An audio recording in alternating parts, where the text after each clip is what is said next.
প্রিয় শিক্ষার্থী বন্ধুরা, তোমাদের সকলকে স্বাগত জানাই অপূর্ব মানে হোম টিউটর ইউটিউব চ্যানেলে। আজ আমি তোমাদের সঙ্গে যে বিষয় নিয়ে আলোচনা করব সেটা হচ্ছে, দেখো, তোমাদের এনভায়রনমেন্টাল স্টাডিজ বা পরিবেশ বিষয়, এই বিষয় থেকে তোমাদের জীববৈচিত্র্য বিন্যাসের কারণগুলি সংক্ষেপে আলোচনা করো। তার সঙ্গে আরও একটা প্রশ্ন, দেখো, জেনেটিক ইঞ্জিনিয়ারিং কি, এটা একটা প্রশ্ন, এটা একটা প্রশ্ন দেখতে পাচ্ছ। তো দেখো, এই প্রশ্নটা এটা একটা কাটিং করে করে থাকে। এই পুরো প্রশ্নটা 8 নাম্বারের প্রশ্ন, ঠিক আছে? তো এই প্রশ্নটা 8 নাম্বারের প্রশ্ন কাটিং করে করে থাকে। কীরকম? 6+2 বা 4+4 এরকম করে আসে। মানে এটা ধরো 6 নাম্বার, এটা 4 নাম্বার, সরি 2 নাম্বার। আবার কখনো কখনো এটা 4, এটা 4 এরকম করে থাকে, ঠিক আছে? তো আজ আমরা জেনেটিক ইঞ্জিনিয়ারিং কি সেই সম্পর্কে আলোচনা করব। তার সঙ্গে বলে দিই, এটা আমার part 2 video class. Part 1 video ক্লাসে আমি জীববৈচিত্র্য বিন্যাসের কারণগুলি সম্পর্কে সংক্ষেপে লেখো এই প্রশ্নটা সম্পর্কে আলোচনা করেছি, বা সংক্ষেপে আলোচনা করো এই প্রশ্ন সম্পর্কে আলোচনা করেছি। আজকে আমরা জেনেটিক ইঞ্জিনিয়ারিং কি এই প্রসঙ্গে আলোচনা করব। তো চ্যানেলে নতুন থাকলে অবশ্যই চ্যানেলটাকে সাবস্ক্রাইব করবে, বেল আইকন কল অপশানে সেভ রাখবে। তোমাদের কলেজ পর্যন্ত এনভায়রনমেন্টাল স্টাডিজ বা পরিবেশ বিষয়ের সমস্ত ক্লাসগুলো পাওয়ার জন্য। আর রাস্তার পাশে বাড়ি, এই জন্য আউটপুট আওয়াজ আসছে। এখন স্কুল টাইম, স্কুলে বাচ্চারা একটু আওয়াজ করছে, এটাকে মানিয়ে নেবে। তো দেখো, আমি যে সময় ভিডিওটা শ্যুট করছি আর কি। তো দেখো, আজকে আমরা জেনেটিক ইঞ্জিনিয়ারিং কি এই প্রসঙ্গে আলোচনা করব। এই প্রশ্নটার মান থাকে 2। যেহেতু আমরা জীববৈচিত্র্য বিন্যাসের কারণগুলি সংক্ষেপে আলোচনা করো, এর আগের ক্লাসে অর্থাৎ পার্ট 1 ভিডিও ক্লাসে আলোচনা করে দিয়েছি, ঠিক আছে? এই যে প্রশ্নটা, এই ক্ষেত্রে এই প্রশ্নের মান ছিল 6। আমি যেমনটা বলেছিলাম যে কখনো কখনো 6 তার সঙ্গে আরও একটা 2 নাম্বার, মানে 6+2 8 হচ্ছে। তো এইরকমই লিখতে দেয় তোমাদের। তো এটা একটা 8 নাম্বারের প্রশ্ন, কাটিং প্রশ্ন। আজকের আমরা জেনেটিক ইঞ্জিনিয়ারিং কি 2 নাম্বারের আলোচনা করব। চলো শুরু করছি ক্লাসটা। আর পার্ট 1 ভিডিও ক্লাস যারা না দেখেছো অবশ্যই দেখে নেবে, প্লেলিস্টের মধ্যে দেওয়া রয়েছে। প্লেলিস্টের লিঙ্ক এই ভিডিও ডেসক্রিপশনে অ্যাড করা রয়েছে, কিংবা আই বটনে এসেছিল। এখানে আমি তোমাদের সঙ্গে বোর্ডে জেনেটিক ইঞ্জিনিয়ারিং সম্পর্কে আলোচনা করব।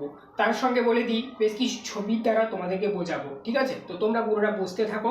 আগে তোমরা বোর্ডের লেখাটা খাতায় তুলে নাও, ঠিক আছে? নোটস করে নাও। আর আমি যে ছবিটা যখন বলবো যে ওই ছবিটা দেখো এসছে, তাহলেই তুমি বুঝতে পারবে ছবিটা যখন লক্ষ্য করবে স্ক্রিনে। তো চলো দেখো, এখানে ফার্স্ট দেখছো জেনেটিক ইঞ্জিনিয়ারিং আজকের আমাদের আলোচনার বিষয়, ঠিক আছে? তো দেখো, এর পরিপ্রেক্ষিতে তোমরা তোমাদের খাতায় কিভাবে লিখবে দেখো। জেনেটিক ইঞ্জিনিয়ারিং ও রিকমেন্ট, ঠিক আছে, ডিএনএ প্রযুক্তি। আরেকবার বলছি, রিকমেন্ট ডিএনএ প্রযুক্তি, ওকে, যেটাকে জেনেটিক ইঞ্জিনিয়ারিংও বলা হয়। এটার আরেক নাম কি তাহলে? রিকমেন্ট প্রযুক্তি। তারপরে দেখো, বা ডিএনএ প্রযুক্তিও অনেক সময় বলা হয়, এর 2-3টে নাম রয়েছে। তারপর দেখো, এটা আরেকবার বলছি, genetic engineering and recombinant DNA technology. এরকম লিখে তারপরে লিখবে যে হলো, ঠিক আছে, হলো লিখবে। তারপরে দেখো, কোনো জীবকোষ থেকে কোনো সুনির্দিষ্ট জিন নিয়ে, ধরো এক জীবকোষ, ধরো আমার দেহ থেকে জিনটা নেওয়া হলো, ঠিক আছে? কোনো জীবকোষ থেকে কোনো সুনির্দিষ্ট জিন নিয়ে অন্য কোষে বা অন্য কোনো জীব দেহে স্থাপন ও কর্মক্ষম করা বা নতুন বৈশিষ্ট্য সৃষ্টি করার জন্য, ঠিক আছে, কোনো জীবের ডিএনএতে পরিবর্তন ঘটানোকে জেনেটিক ইঞ্জিনিয়ারিং বা জিন প্রকৌশল বলা হয়। তাহলে কি হলো? এক দেহ থেকে অন্য দেহে জিনের যে স্থানান্তর, অর্থাৎ এক দেহ থেকে জিনটা নেওয়া হলো, অন্য দেহে ওই জিনটাকে প্রতিস্থাপন করা হলো, এবং সেতে কিছু এক্সট্রা কোনো কর্মক্ষমতা দেওয়া হলো বা গুণ দেওয়া হলো, ঠিক আছে, অ্যাড করা হলো। তো এই যে পদ্ধতিটা, এটা প্রাণীদের ক্ষেত্রে হয়, ঠিক আছে?